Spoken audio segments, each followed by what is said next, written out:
The day I became the most hated man in Lakeside Estates was the day I became its most powerful. My crime? Fishing in my own backyard pond while being a single father trying to teach his son patience. The punishment? A $500 fine, a police report, and a threat to have my house seized. What they didn't know was that I'd been commanding the very police force they kept calling for 32 years. Drop a comment below if you've ever dealt with an HOA that forgot who they were messing with, because this story is about to get very interesting. I never thought I'd be the type of man to go to war over a fishing pole, but life has a funny way of teaching you what you're really made of. My name is David, and for the past 3 decades, I've been a police commander in a mid-sized city outside Atlanta. I've negotiated with hostage takers, managed riot control, and testified in murder trials. But none of that prepared me for the psychological warfare that was about to unfold in my own neighborhood. When my wife Sarah passed away from cancer 2 years ago, I thought the hardest part of my life was behind me. We'd fought that battle together for 18 months, and when she lost, I was left to raise our 12-year-old son Michael alone.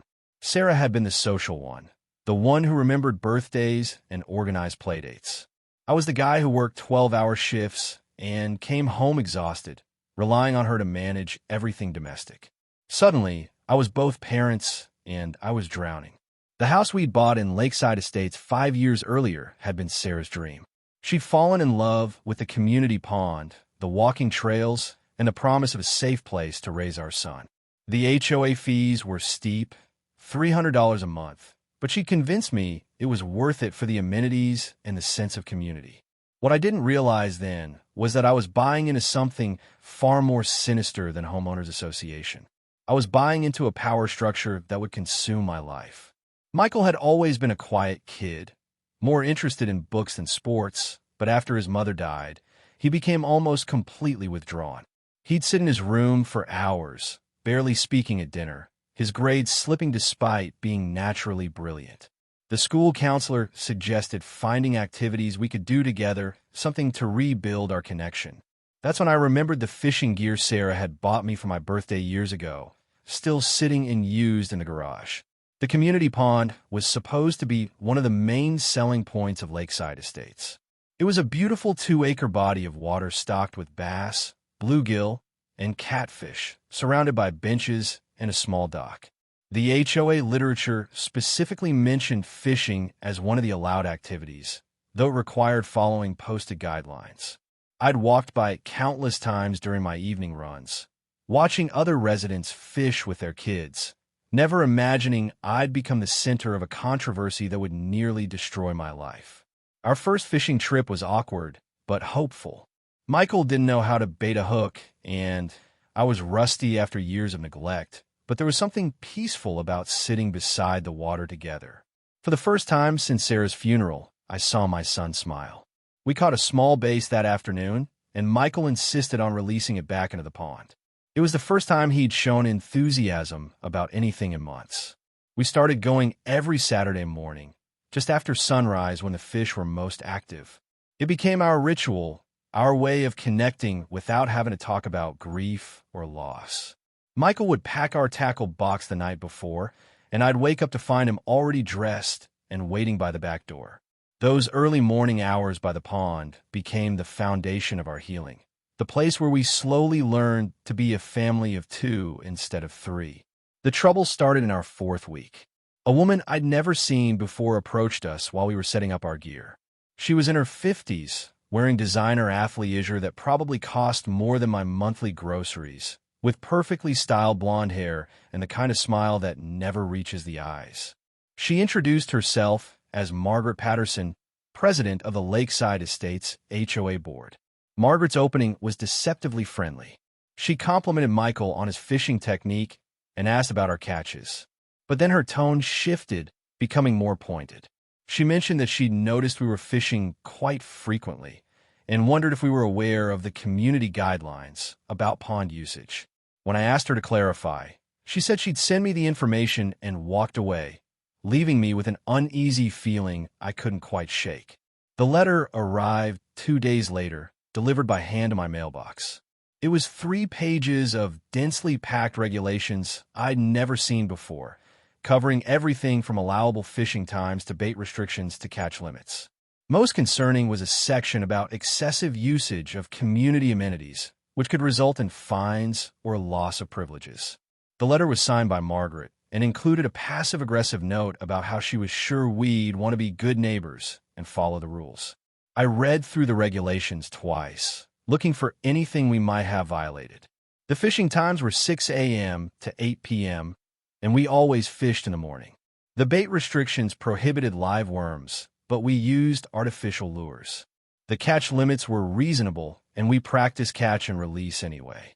By every measure, we were following the rules perfectly. The letter felt like intimidation disguised as helpfulness. Michael noticed my mood change immediately. He asked if we were in trouble, if we'd done something wrong. I assured him we hadn't, that it was just paperwork from the HOA, but I could see the anxiety creeping back into his eyes. The fishing trips had become his anchor, his safe space in a world that felt uncertain and scary. The thought of losing that because of some power-hungry neighbor made my blood pressure spike. I decided to ignore the letter and continue our Saturday routine. If Margaret had specific complaints about our behavior, she could address them directly rather than hiding behind vague warnings about excessive usage. We'd paid our HOA fees, we were following the posted rules, and we had every right to use the amenities we were paying for. I wasn't going to let bureaucratic bullying disrupt the one thing that was helping my son heal. The next Saturday, Margaret was waiting for us at the pond. She'd positioned herself on one of the benches with a notebook and pen, making it clear she was there to observe and document our activities. The message was unmistakable. You're being watched, and you're not welcome here. Michael noticed her immediately and asked why the lady was staring at us. I told him to ignore her and focus on his fishing, but the easy atmosphere of our previous trips was gone. Margaret stayed for our entire 2-hour session, taking notes and occasionally checking her phone. She didn't approach us directly, but her presence was like a dark cloud over what should have been a peaceful morning. Michael caught a beautiful bluegill that day, but instead of celebrating, he kept glancing over at Margaret with worried eyes. I realized that her intimidation tactics weren't just affecting me. They were terrorizing my grieving son. After we packed up our gear, Margaret approached us again. This time, her facade of friendliness was completely gone. She informed us that she'd been documenting our excessive usage of the pond and that we were in violation of community standards. When I asked her to specify exactly which rules we were breaking, she became evasive, talking about the spirit of the regulations and consideration for other residents. It was clear she couldn't point to any specific violations because there weren't any. The confrontation escalated when I told her firmly that we would continue fishing as long as we followed the posted rules. Margaret's mask slipped completely, and she told me that if I continued to monopolize the pond, she would have no choice but to take appropriate action. When I asked what that meant, she smiled coldly and said I would find out soon enough. Then she walked away, leaving Michael and me standing by the pond, wondering what we'd gotten ourselves into. I spent the rest of that day researching HOA law and our community's bylaws. What I found was troubling. The HOA board had broad powers to interpret and enforce rules, and they could impose fines and penalties for violations. More concerning was the discovery that Margaret Patterson had been board president for 8 years, running unopposed in every election. The board meetings were sparsely attended, and most homeowners seemed content to let her run things as she saw fit. The deeper I dug, the more I understood that Margaret ruled lakeside estates like a personal fiefdom. She had a reputation for targeting residents who didn't conform to her vision of the perfect community. There were stories of families forced to repaint their houses multiple times to meet her color standards, of Christmas decorations deemed excessive and removed under threat of fines, of residents who'd moved away rather than continue fighting her endless demands. Michael asked me again that night if we were in trouble. I sat on his bed and tried to explain that sometimes adults have disagreements about rules, but that we hadn't done anything wrong. He looked at me with those serious eyes that belonged to a child who'd already lost too much, and asked if we have to stop fishing. I promised him we wouldn't, not knowing that I was about to break the most important promise I'd ever made to my son. The next morning, I found a certified letter in my mailbox. It was an official notice of violation from the HOA board, citing excessive and inappropriate use of community amenities and imposing a $500 fine. The letter claimed that our monopolization of the pond was preventing other residents from enjoying the facility, and that our aggressive behavior toward board members was creating a hostile environment. The fine was due within 30 days, and failure to pay would result in additional penalties. Reading that letter, I felt something I hadn't experienced in my 32 years as a police officer: complete helplessness. I'd faced down armed criminals, negotiated with desperate people in crisis, and managed complex investigations, but this felt different. This was personal, and it was attacking the one thing that was helping my son heal. The injustice of it made my hands shake with rage. I called the HOA office immediately and demanded to speak with Margaret. The secretary, a timid woman named Linda, explained that Margaret was in a meeting but would call me back. When the call came that afternoon, Margaret's tone was triumphant. She explained that the board had voted unanimously to fine us, and that if we continued our disruptive behavior, further action would be taken. When I asked for specifics about what rules we'd violated, she referred me to the Community Standards section of the bylaws, which was so vague it could mean anything. I tried reasoning with her, explaining that my son and I were simply fishing peacefully and hadn't interfered with anyone else's use of the pond. Margaret's response was chilling. She told me that the pond was a shared resource, not my private fishing hole, and that my selfish behavior was typical of residents who thought the rules didn't apply to them. She made it clear that she had the power to make our lives miserable, and she intended to use it. The conversation ended with Margaret informing me that any further use of the pond would result in additional fines and potentially legal action. She suggested that if I wanted to fish, I should find somewhere else to do it. Then she hung up, leaving me staring at the phone in disbelief. In one conversation, she'd effectively banned my son and me from using the amenity we were paying for, with no recourse and no appeal. I spent the next week trying to find alternative solutions. I researched public fishing spots within driving distance, hoping to maintain our Saturday routine in a different location. But the magic of our fishing trips wasn't just about catching fish. It was about the peaceful walk from our back door to the pond, the familiar surroundings, the sense of belonging in our own community. Taking Michael to a crowded public lake wasn't the same, and he knew it. Michael's questions became more persistent. He wanted to know why we couldn't fish at our pond anymore, why the mean lady was angry at us, why we had to pay money for something we didn't do wrong. I found myself making excuses, trying to protect him from the adult world of power games and legal intimidation. But I could see the light fading from his eyes again, the progress we'd made disappearing as his safe space was taken away. The breaking point came the following Saturday. Michael woke up early as usual, got dressed, and waited by the back door with his tackle box. When I explained that we couldn't fish at the pond anymore, he looked at me with a mixture of confusion and betrayal that cut straight through my heart. He asked if I'd lied to him when I promised we wouldn't stop fishing. I had no answer that didn't sound like another lie. That afternoon, I made a decision that would change everything. I wasn't going to let Margaret Patterson terrorize my son and steal our healing ritual. I'd spent 3 decades serving and protecting my community, and I knew exactly how to handle bullies who hid behind paperwork and threats. If Margaret wanted to play games, she'd pick the wrong opponent. I started by researching Margaret's background. What I found was a woman who'd never held a real job, married to a successful businessman who traveled constantly. She'd been HOA president for 8 years, but before that, she'd been involved in disputes with neighbors in 2 previous neighborhoods.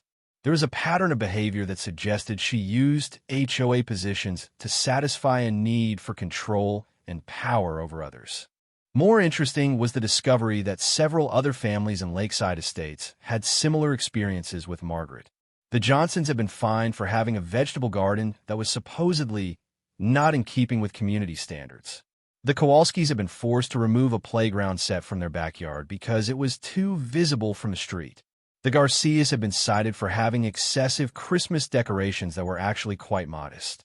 I reached out to these families quietly, gauging their willingness to challenge Margaret's authority. What I found was a group of people who'd been living in fear of their own HOA, afraid to use their yards, afraid to decorate their homes, afraid to let their children play outside. They'd all paid fines rather than fight, believing they had no choice. But they did have a choice. They just needed someone who knew how to exercise it. The first step was understanding the legal framework. As a police commander, I'd worked with municipal attorneys for years, and I knew how to research statutory authority and administrative law.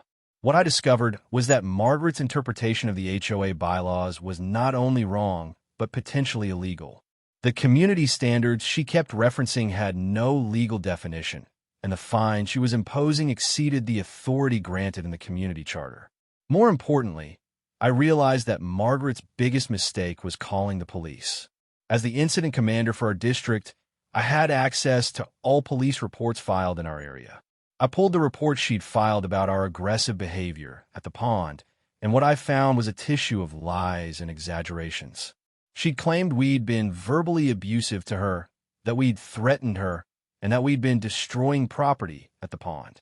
All of these claims were false, and filing a false police report was a criminal offense. I also discovered that Margaret had been calling the police regularly about various residents, filing reports about suspicious behavior and violations of community peace. She'd essentially been using the police department as her personal enforcement arm, wasting taxpayer resources on her personal vendettas. As a police commander, I found this abuse of the system personally offensive. The next phase involved building a coalition of affected residents. I organized a meeting at the community center, ostensibly to discuss community concerns. 15 families showed up, all with stories of Margaret's harassment and intimidation. The Johnsons brought documentation of their garden dispute. The Kowalskis had photos of their children's playground set that had been deemed non-compliant. The Garcias had saved all their correspondence about the Christmas decoration controversy. What emerged from that meeting was a clear pattern of abuse of authority. Margaret had been using the HOA board as a personal weapon, targeting families who didn't conform to her vision of the perfect community. She'd been imposing fines for imaginary violations, threatening legal action she had no authority to pursue, and generally terrorizing residents who were paying her salary through their HOA fees. I explained to the group that Margaret's actions weren't just unethical, they were illegal. The false police reports, the unauthorized fines, the harassment of residents. All of these behaviors violated both HOA law and criminal statutes. I told them that if they were willing to stand together, we could not only stop her reign of terror, but ensure she faced consequences for her actions. The plan that emerged was multifaceted. First, we would demand a special election to remove Margaret from the board. Second, we would file a complaint with the State Attorney General's office about her abuse of HOA authority. Third, we would pursue criminal charges for the false police reports. And finally, we would sue both Margaret personally and the HOA for damages related to her harassment and intimidation. But before we could execute any of these plans, Margaret made a critical mistake. She escalated the conflict in a way that gave me all the ammunition I needed to destroy her completely. It happened on a Tuesday morning when I was leaving for work and found her teenage son Jake in my driveway, confronting Michael as he waited for the school bus. Jake was 17, a senior at the local high school, and he'd apparently been recruited by his mother to intimidate my son. He was standing over Michael, who was sitting on our front steps, telling him that his father was a loser who thought he was above the rules. He was explaining that my son needed to understand that his family wasn't welcome in the neighborhood, that we should consider moving somewhere else.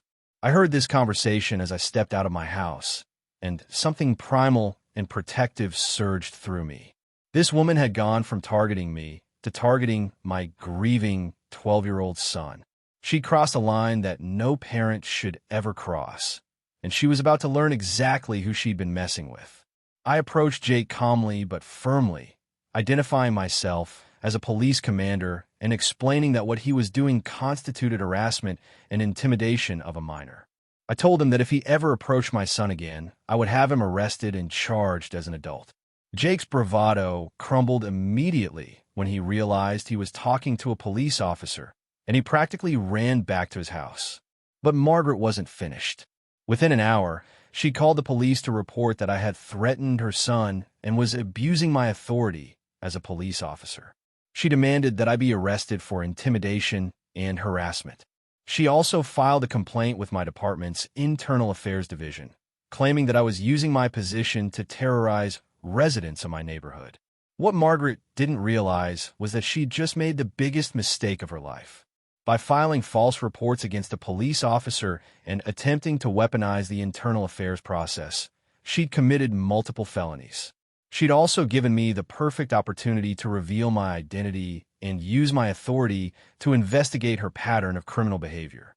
The police report about my threatening her son was handled by my own department, and the responding officer was someone I'd worked with for 15 years. When he realized that the complainant was filing false reports about his commander, he documented everything carefully and forwarded the report to the district attorney's office. The internal affairs complaint was similarly dismissed when the investigators realized they were dealing with a frivolous complaint from someone with a history of abusing the system.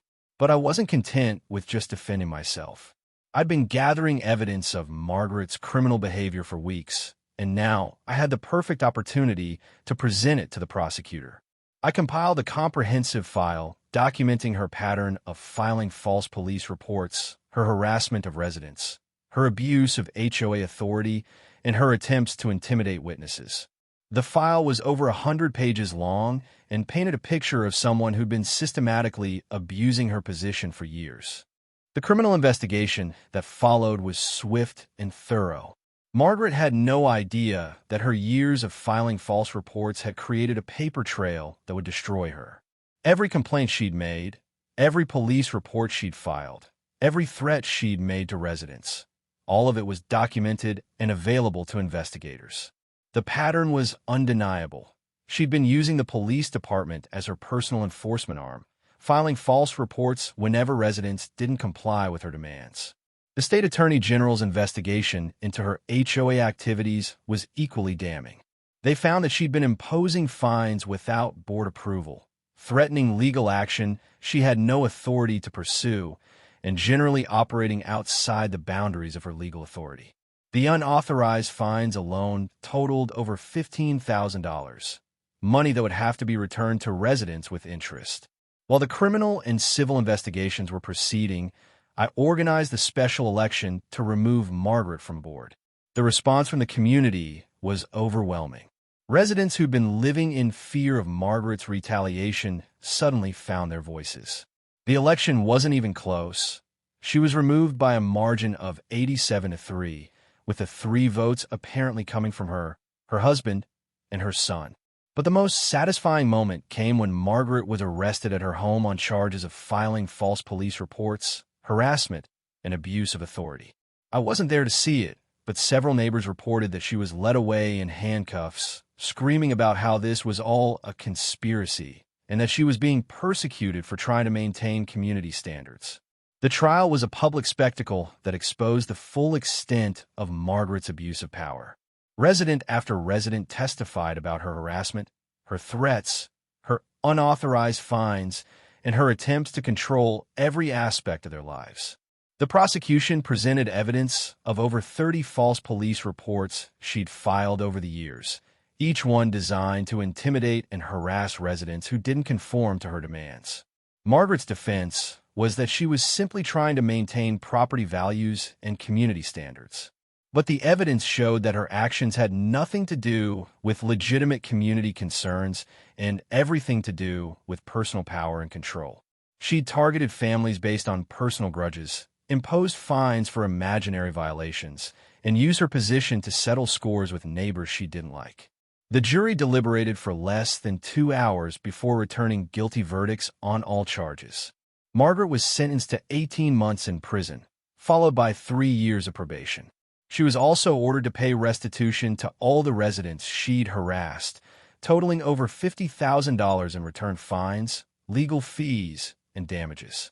The judge noted that her abuse of authority was particularly egregious because she'd targeted families with children and used her position to terrorize people in their own homes. The civil lawsuit was settled out of court for an undisclosed amount, but I know that several families received significant compensation for the harassment and intimidation they'd endured. The HOA itself was restructured with new bylaws that prevented any single person from accumulating the kind of power Margaret had wielded. Term limits were instituted, and all fines and penalties now required unanimous board approval. As for Michael and me, we returned to our Saturday morning fishing routine the weekend after Margaret was arrested. The pond was peaceful again, and other families began using it regularly without fear of harassment or intimidation. Michael caught a beautiful bass that first morning back, and when he released it into the water, he looked at me with a smile that reminded me of his mother. The healing process wasn't complete, but we were back on track. Our fishing trips became more than just a way to connect. They became a symbol of our resilience, our refusal to be intimidated by bullies, and our commitment to protecting what matters most. Michael learned that sometimes you have to fight for what's right, even when the fight is difficult and scary. The incident also changed how I approach my work as a police commander. I instituted new policies to prevent the abuse of police resources by complainants like Margaret. Officers were trained to recognize patterns of harassment and to document carefully when the same person filed multiple reports that couldn't be substantiated. We also developed better communication with HOA boards to ensure they understood the limits of their authority and the proper channels for addressing legitimate community concerns. Margaret served her full sentence and moved away from Lakeside Estates immediately after her release. Her house sold quickly, and none of the residents were sorry to see her go. The new HOA board functions as it should, managing common areas, organizing community events, and addressing legitimate concerns without the drama and intimidation that had characterized Margaret's reign. Looking back, I realized that this experience taught me something important about the nature of power and justice. Margaret had accumulated authority not through competence or community support, but through the apathy and fear of others. She'd ruled through intimidation because people assumed she had more power than she actually possessed. When residents finally stood up to her collectively, her authority crumbled immediately. The fishing trips continue to this day.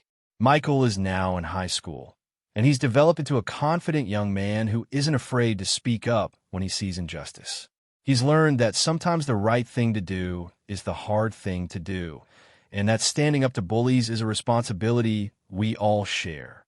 These lessons, learned on quiet Saturday mornings by Community Pond, have shaped his character in ways that no classroom ever could. If you've made it this far, you probably have your own HOA horror story or have dealt with someone who abused their authority to make your life miserable. The lesson here isn't about revenge. It's about understanding that bullies only have the power we give them.